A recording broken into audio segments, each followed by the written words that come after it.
I had no way of paying this. Now, up until now, I had kept everything under wraps. Like my kids had no idea about the drugs. They had no idea how we were financially. Like we were broke.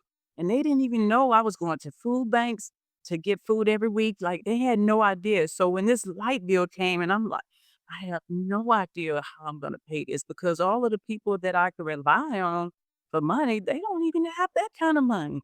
So it was a struggle. At that point, I just felt like I hit rock bottom, man. This was it. At this point, what's next? CPS coming to take my children from me, So it was a wake up call. But yeah, man, it was a Mm. lot. There was another wake up call after that, but I'll let you talk some more. No, but so here's the thing. We talked about the ego, right? Yeah, When the status get hits, the ego pain. Now, ego pain is difficult because you're going from figuring out your life, like knowing what to do, but then you go into a new domain in retirement, and then you have different. Because the thing that happened to me, I'm telling you a little bit about my story here.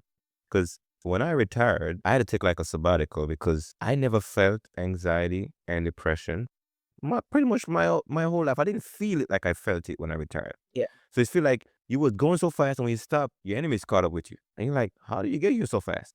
And I was like, I don't know what to do with these feelings. right. I didn't know what to do with these feelings. So I was just depressed and down. I was like, where's my, like, I couldn't figure it out. When I came back home to Connecticut, here that I'm at right now, and I was talking to my older sister, and she was like, little bro, you gotta go talk to somebody. You ain't the same. But I couldn't see it because I'm in denial. Yeah. So I can only imagine a lot of other veterans, like when they shift and when they jump ship, get back on land, it's like, what do you do with this new identity that you can't really put a label on because you don't know what it is yet? It's difficult.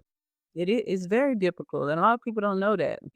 That's the part right there that you have to either already have something set up for when you get out, right? And I'm not talking Mhm. necessarily about a job because that's one thing I knew I didn't want. I didn't want to retire just to go get rehired somewhere else and start all over again. No, so it was more about let me just enjoy me, children. I go back in somewhere else, and that's only gonna postpone. Who am I supposed to be? What am I supposed to do? I was so burdened with not knowing what I was put here on this earth for that I knew that I didn't want to go check into somebody else's job. I knew it like inside of me. I couldn't even muster up the energy, even though I could have gotten hired at so many other places. The generals that I was working for offered so many opportunities. They had so many connections, but I knew that that was not the path for me, right?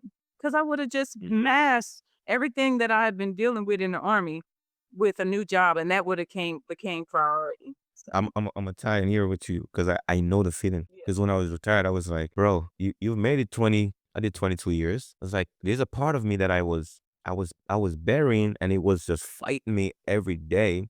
At least when I get to like 3/4 way, I'm like, I gotta find something else, but I don't want to go back in the government system.